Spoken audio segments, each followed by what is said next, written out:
Hi, my name is Rafael Perales, and today I'm going to show you Shadow War, a game that emphasizes the use of the five senses, right? Touch, smell, taste, hearing, and sight to find your opponent. You're bumping in and out of reality realms to find them. So, let me show you how to play. So, in the rule book, it goes over how to set up the board, right? So I'm gonna just skip over that. I'm gonna talk about just the gameplay.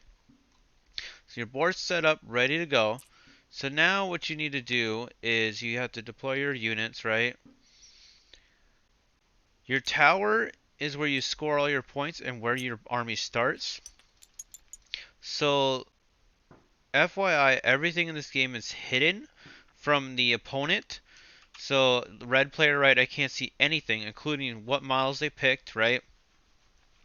The information about them. So everything in this game is hidden. So for example, if I were to do something, right, for accountability purposes, I would say moving unit 1, and that's it. So you say action, unit number, right? So, right, this is unit 1, 2, 3, 4, right? Then I have everything color coordinated to connect, right? Pink is this guy, number 4. Number 3 is orange, so on and so forth. Then what I can do at the start of my, it's all divided in phases, right?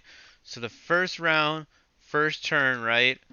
I gain 4 action economy points, and this is how you pay to do things, by the way.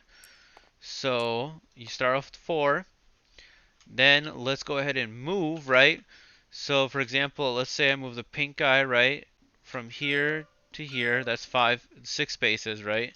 You would check his SPD, his speed, that's listed off here. All the acronyms are defined in the rules, right? All of it's there. Then what happens is that, let's say that I want to move this guy, right? I move him up, and I move him up again, right? So I'm paying an action economy point to move him twice. Okay? The first movement for every model is free at the first round. And at the start of every round, right? But every time you keep moving them and moving them, you're gonna pay more. So what will happen now is that I'm going to, let's say, I'm going to search, right? I have no idea where the enemy is, so I'm going to use my senses to find you. Let's say I use a hearing sense to find you, okay? I would grab the tool, and then I would check to see what level I am. How do I search, right? Let's say I'm level 2. I'm going to search 6 spaces at a range of 10. Everything's wholly within. So as long as I'm wholly within from where I am, right? Let's say this model is right on the objective. I can be anywhere wholly within 10 spaces of him to search. So let's say I search up here, right? I ask the enemy, "Are you there?" And let's say that they are like this, right? I see 2 trail tokens on where they are. I just performed a blind search. Let's say I do it over here now, right? Alright, well, I have been there, right? That's what the enemy will say, even if that is their real location, okay? Doesn't matter. You always mark it even if you have been there, okay? Now, I know that the enemy is actually really here, but I wouldn't have known that if I was blind searching. The enemy would go like that with the blind search. Blind searching never reveals your real location. Now, when I'm going to perform another search, right? So I searched the first time, search the second time now. I'm going to declare to flip these trail tokens now, okay? There's blind searching and trail tokens. Trail searching. So now I'm flipping, right? And some senses search multiple trails, some don't. So for hearing, it doesn't, right? So I'm going to declare that I want to flip all these ones. Okay, look, I found you. Boom. Take you in there. Now I get to hit you, right?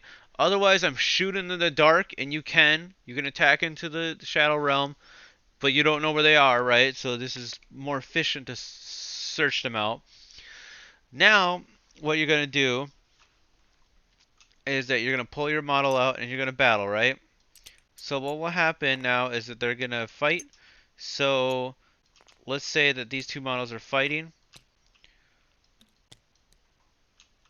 I'm going to use close combat because we're base to base, right? We're right next to each other. Now, let's say that the cleric here is attacking the assassin. So what I'm going to do now is I'm going to roll my number of attacks, okay? So let's just say, so you can even see right here, number of attacks is 4, right?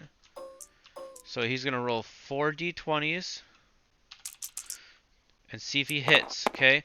There are no ties in this game. Ties always go to defender, right? So I'm going to go, I'm going to try to beat his armor, right? And I don't know who he was beforehand. Now that I see him, now I know the information.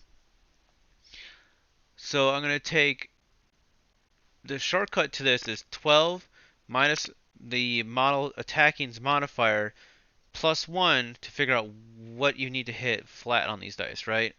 So when I'm saying that, right, all these get a bonus to their hit roll. You add always modifiers to the dice rolls. So for me, close combat, right, you're adding plus 3 to all these d20s. So like I said, that shortcut was 12 minus 3 plus 1. I need 10s or better to strike through and damage, right? So I got 1 in, okay? Now the enemy is going to roll to defend. He must beat my roll. He has the same modifier. He got a 14 plus 4. So he got 18, but I got 17 plus 3. I got a 20, so I go through. 1s always fail. 20s always crit on the attacker. Defender, same thing.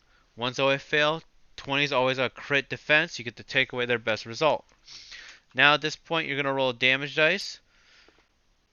So let's just say, for example, that I got 2 in, okay? So I'm going to roll dice.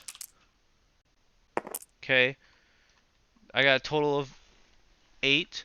Now I add in my modifier bonus damage. That for me depends on what I'm doing, right? Close combat, which is strength, which is plus 0. If I had a 5, I would add 5 to this result, not 10. You would do the same thing if you're an archer. You would use the archer bonus modifier damage. Spellcasters work a little bit different. Spellcasters roll 2d20s. They ignore armor, by the way. So we're going to use the basic attack spell, Contour of Death. Everybody knows a spell that's a spellcaster. Roll 2d20s, you add them together, and then you add your modifier. So this one is an 8 plus the modifier of is spell. So that would fail because it needs a 20 or more to go off. But let's just say that it did, okay? Then at this point, now we're going to roll damage. Contour of Death is always 2d6s. Add them together. Add the bonus modifier damage, right? So for our spells, it's plus 4. The defender can only do something if he has a deny spell on his card. If you can deny spells, then you can go ahead and perform a deny. Otherwise, it's going straight through the armor and just smacking you in the face. So, right, we skipped over ability, and we went straight into attacking, right? Because that's all I had was 4 action economy points. I'm out. The enemy would go, right? Abilities are kind of special. They're like spells. You'd read them just like a spellcaster, and everyone's different. For example, here, let's grab... So, right, you can see, like, they're almost similar. Like, and I'll show you the assassin one. So, like this one, Silhouette of Death, when attacking from stealth, gain a +1 attack, reroll 1s and 2s on damage, right? A cost of 1 for this ability. You always gotta do this ability. You always have to do abilities, period, in the action phase. Okay, that's just where you do it. But yeah, that's how Shadow War works. You're looking around, searching for people, right? You're leading a team of assassins into the realm of shadows. The enemy is nowhere to be found. You must use your 5 senses to find them. Send out a scout. Find them before they find you. All details on who you are searching is hidden from you.